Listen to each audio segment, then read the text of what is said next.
This video explains the very cool RSVP feature, which can actually help save a ton of money on postage if you use it instead of response cards. It can also save a lot of time in helping you to manage your guest list.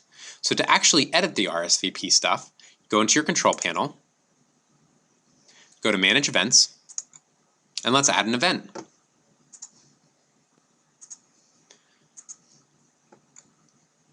Great, now we have an event show up.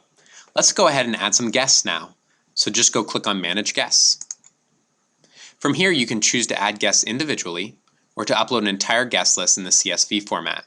This is really handy if you have a guest list in a spreadsheet somewhere else. But let's go ahead and do the manual add first. The only required field is the guest name, but we recommend adding an email address too, because the email is what we use to try to create a match when a guest responds to an event on your actual site. More about that in 60 seconds. Fill in the information, then just click Add Guest. Then the guest will appear in your master list up here. Okay, to upload a guest list, start by right-clicking the Download this spreadsheet link. Then click Save Target As.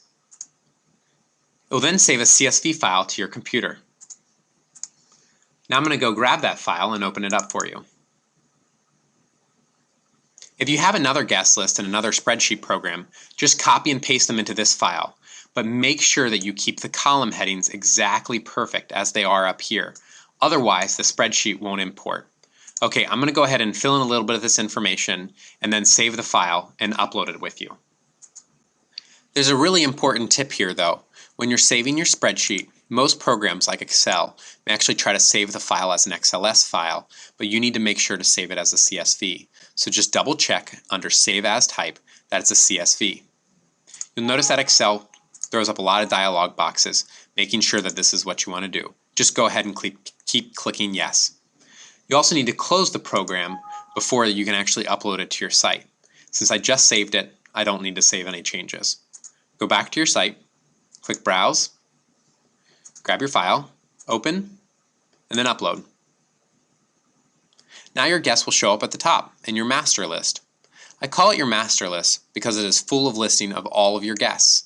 You can actually add subsets of this list to any individual event. So let's go back to Manage Events and do that. And let's check out the wedding. Manage guests for this event. You will notice that the wedding has no invited guests yet, so let's go add some to the list. Just scroll down to the bottom, grab some names off of your master guest list, and then click Add to Invited Guest List. You'll notice that they show up in the section titled Invited Guests Not Responded Yet. That's because no one's responded to the invitation yet, so there are no matches in the responded section. Now let's say a friend calls you to respond and you need to mark it. Just go ahead and click on their name, check the box, add the adults or the children, any other information, and then click Add these guests to responses. You'll see that the guest gets moved up to the invited and responded section. Now most people, if requested, will actually respond directly through the RSVP page on your website though. So as long as their email addresses match, their status will change from invited, not responded, to invited, responded. So let's go do that so you can see. Just scroll back up, go to Edit Our Site, and then you can see the RSVP page. It lists the wedding, and then you can click RSVP. Let's type in the name of one of our guests.